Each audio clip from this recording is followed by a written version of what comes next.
Hey Shelby Bells, it's Shelby. Welcome back to my channel. Thank you so much for tuning in for another video. In today's video, you guys, we have to talk about defnoodles because defnoodles is in quite a bit of controversy lately.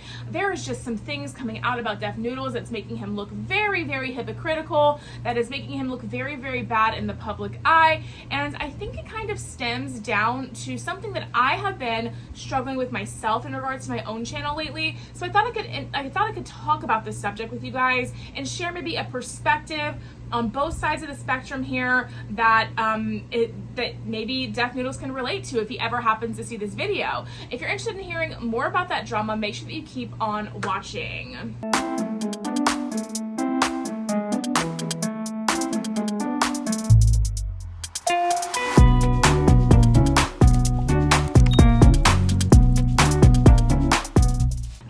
Before we get into the drama, if you are new here, my name is Shelby. I'm the crazy cat lady of the drama community here on YouTube. I bring you the tea on YouTuber gossip, celebrity gossip, commentary news, random pop culture news, basically anything that sparks my fancy 7 days a week here on my YouTube channel with the help of my investigative research team, who is sleeping right now because in parentheses, this is not a time that I normally film. I am normally at work during this time, but I cannot work right now because I have an injury to my lower back. I tried to work last night, got through my shift, but it was really, really hard and painful. So I ended up getting somebody to cover my shift today because I want to allow my body the time to heal and be good to go for next week. So I'm not working right now. The cats are sleeping as cats do. Who knows, when they hear me filming, sometimes they wake up and run in here. So if my investigative research team happens to join us, that's what they'll do.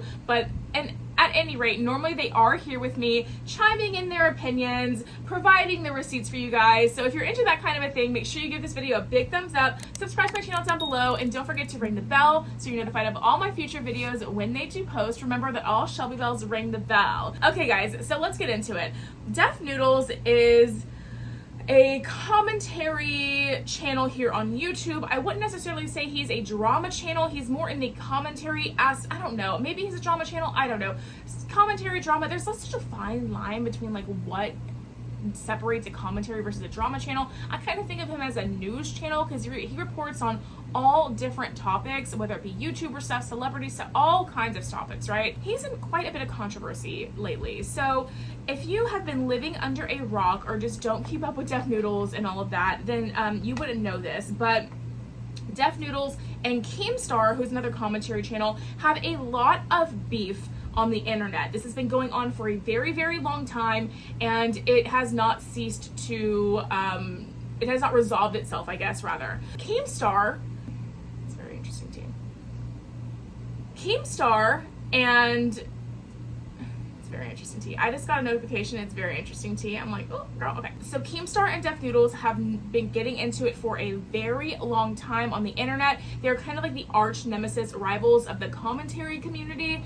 And besides like Ethan Klein and Keemstar, basically no one gets along with Keemstar. But defnoodles and Keemstar have been getting into it so much so that defnoodles, or Dennis as his real name is, his official like real birth name is, the legal, the government name, if you will.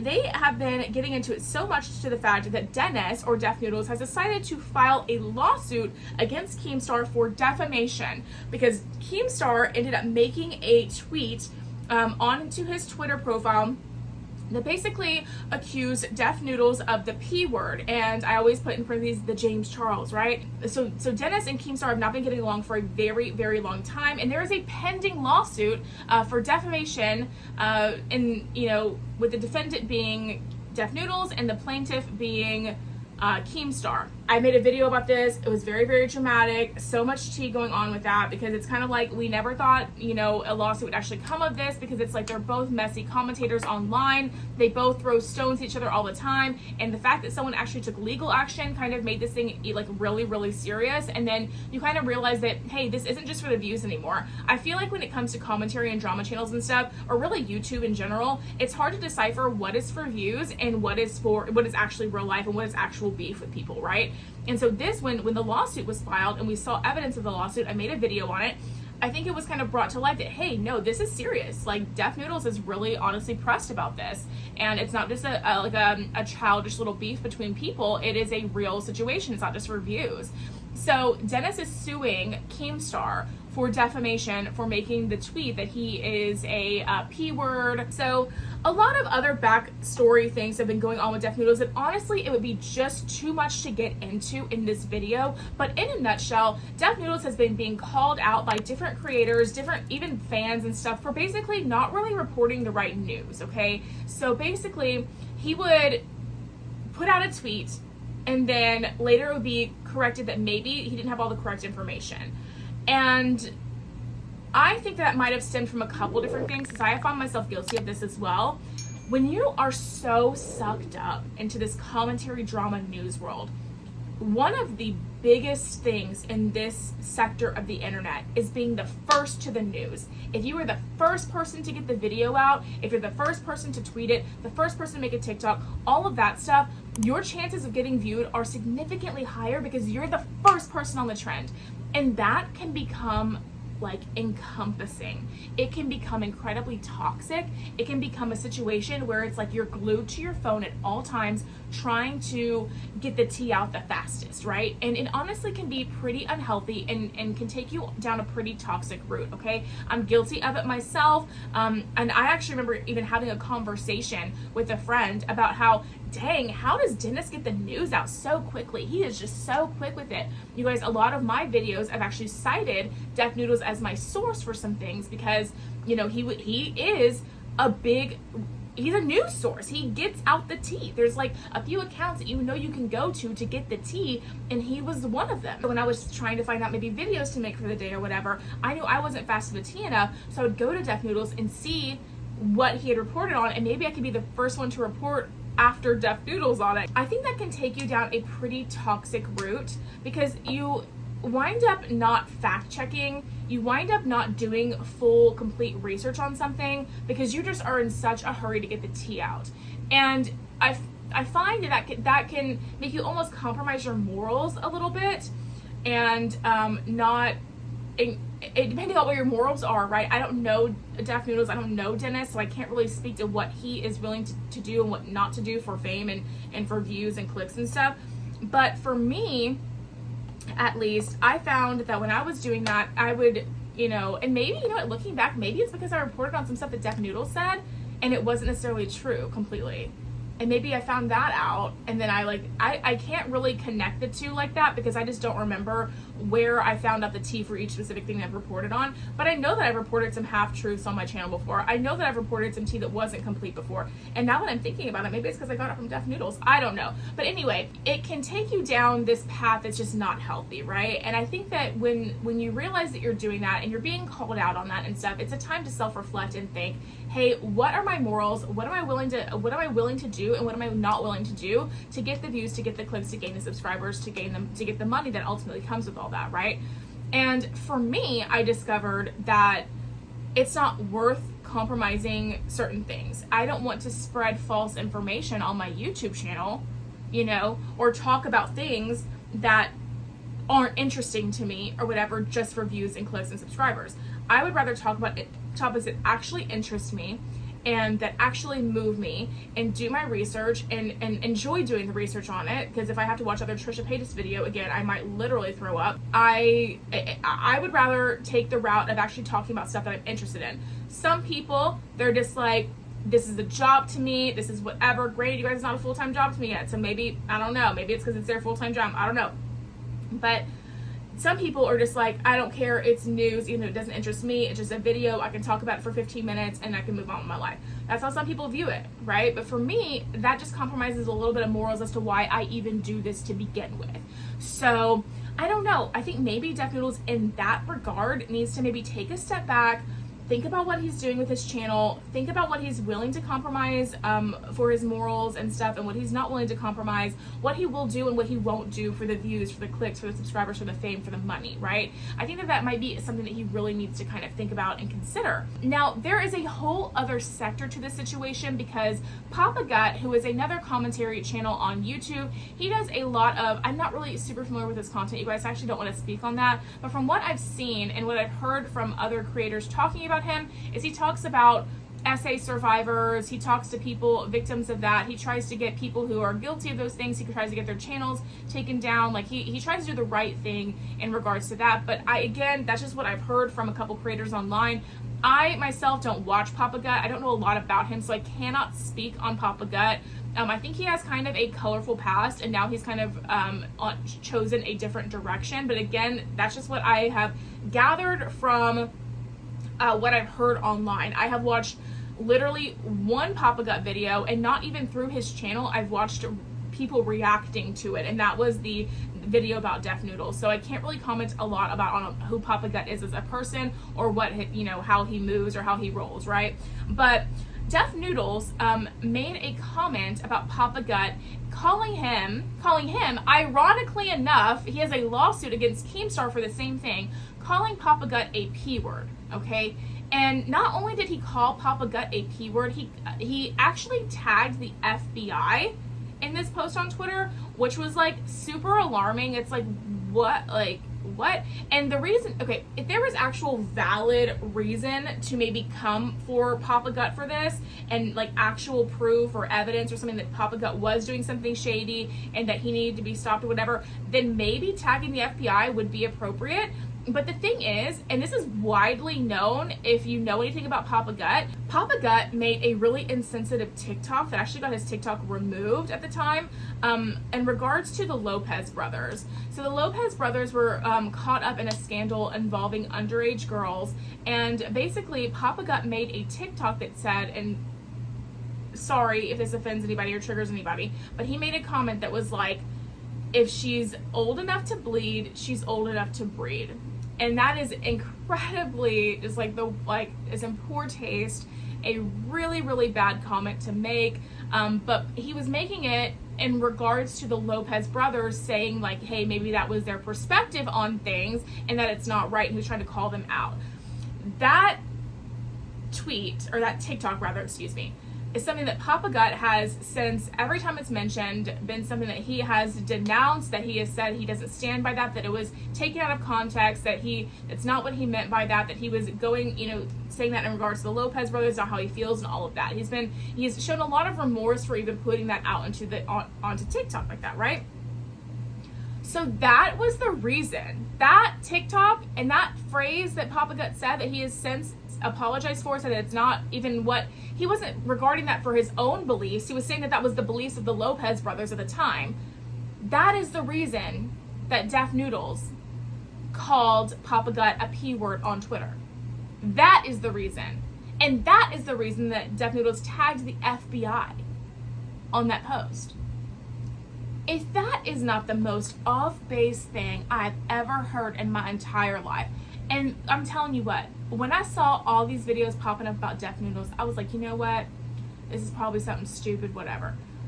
But I decided to watch a couple videos on it, okay? And let me tell you what, when I realized that this is what it was and that this is what defnoodles did, being that he also has a lawsuit against Keemstar for the same kind of defamation, it makes me understand why people call him defamation noodles. And I'm just going to go ahead and say it, okay? I don't mess with that. That is extremely hypocritical. You know how that feels, Dennis, to have somebody speak to your character like that about something so serious, and it hurt you so bad that you decided to sue somebody over it, but now you're doing the same exact thing to Papa Gut. Well, I don't know about y'all, but I think that being, when Dennis said that, that's going to be used in court on behalf of Keemstar's case. And defnoodles his case is not looking good for this. I'm just saying it right now. Defnoodles is not looking good for his case against Keemstar, because all Keemstar's legal team has to do is pull that tweet, and that's it, okay? That's all they have to do is pull that tweet, and then that makes defnoodles lose a ton of credibility. It's hypocritical. It's fake news. It's just really, really questionable behavior that makes me really, really not want to mess with defnoodles anymore. And I'll be honest, I've been on the fence with defnoodles for a while because he came after Rich Lux. He has been doing some weird stuff. But this is kind of like the nail in the coffin for me. It's like, come on, man. Like, you are being sued for this exact thing. And now you're going to post it about somebody else, and you know damn well that it's not true and that it's false and it's based off of something that's being taken out of context. Like, what are you doing? What are you willing to compromise for your attention on the internet? This is not how you should operate. And it just makes you reevaluate someone's entire character and stuff. And I feel like defnoodles is really lost in this whole world of whatever amount of fame he has. It's not that much, realistically, just be honest. He's not like Brad Pitt, or, you know, he's not E! News or Joel McHale, or like, you know what I mean? Like, he's not like someone like that. He's a YouTuber with 600,000 subscribers, like a little bit less than that. Like, you're not CNN over here, you know what I mean? So it's just like very questionable to me why he would act this way, and I think he needs to take a big step back and reevaluate what's going on with him and what he's willing to do here on the internet to pay his rent, if you will, or his mortgage or whatever. I really do. I think that he needs to take it several seats and really reevaluate what he's doing over here, because it's not looking good. It's not looking good. You look like a hypocrite. Keep the same energy, you know, and this is becoming kind of a pattern of behavior that is like not acceptable and very, very disappointing. Very, very disappointing. It takes me back to when he said Rich Lux is a racist. Rich Lux is not a racist, okay? He's not. I don't care what people say on the internet. He's not, okay? Like, I interact with him a lot. He's not, okay? He may be a lot of things, but he's not a racist. And I didn't mess with him for that. I was there when that whole thing was going down. And it's just really disappointing, you guys. I'm disappointed because I actually really liked defnoodles, but now that I'm, you know, kind of educating myself more on the things that he's done, on the way that he's behaved and stuff, and the things he's doing presently, it really kind of makes me reevaluate things. And I think a lot of people are, you know, and they say the pendulum always swings. You know, the pendulum always swings, and I think defnoodles' pendulum was going this way, and now it's going this way, you know, and it's unfortunate, you know, and that's why I think that when you have a presence online, you should do your best to kind of do the right thing, be a good person, and if that means that you grow at a slower rate because you're not shocking or whatever, then that's it. That is what it is. But I just feel bad for Papa Gut, because you can tell this really hurts him. defnoodles is not going to win his defamation case. It's already hard enough to win defamation cases as it is, and then you're going to go and do the same thing that you are literally suing somebody over. Come on, get out of here, girl. Get out of here. It's just so unintelligent, and you know, it's mind-blowing to me that he decided to do this. It really honestly is. I'm disappointed. I'm really disappointed, you guys. Dennis, defnoodles, take a step back, reevaluate what it is that you want to be known for on your YouTube channel, what you want your legacy to be, because at the end of the day, people who make content on the internet like this is our legacy. This is a legacy right here, because after you're gone, people can go back and find your videos and learn about you and read and watch things about you and watch you speak and watch how you move and stuff, and read the stories about you on the internet and the news articles and all that stuff. And that's a legacy. Is this the legacy that you want to leave behind when you're gone? Like, for people to remember you as somebody who was a hypocrite, as somebody who didn't do his research, as somebody who, you know, whatever. And like I said, I have not been perfect with those things in the past either. I think when I was like really hyped up about just, there's an ambulance or something, I don't know if y'all can hear that. Back when I was just like really kind of engulfed in everything, I would just watch like clips of things on Instagram accounts of the tea. I wouldn't, and who has time to watch a 4-hour podcast from Ethan Klein? But at the same time, I wouldn't do complete research on something and then I would talk about it. And I'm not doing that anymore. You know, I'm only talking about stuff that actually moves me and makes me want to learn about it before I talk about it. So it's just crazy, you guys. I don't know. But anyway, that's all I have to say on this topic. If you guys, what are your thoughts on the situation with Def Noodles? Do you think that he is totally in the wrong with this? Do you think that things are being blown out of proportion? What do you think about him saying the same thing about Papa Gut that he is suing Keemstar for? That is a really big, like, red flag, if you will. It's so weird to me. But let me know what y'all think in the comment section down below. I'd love to hear from you. And that's going to be it for today's video, you guys. If you did enjoy it, make sure you give me a big thumbs up. Subscribe to my channel down below. Don't forget to ring the bell so you're notified of all my future videos when they do post. Remember, all Shelby bells ring the bell. And yeah, guys, if you enjoyed today's video, YouTube should be suggesting a couple more down here for you to choose from. So I'd love it if you did that. And aside from that, I will see you in the next video. Bye, guys.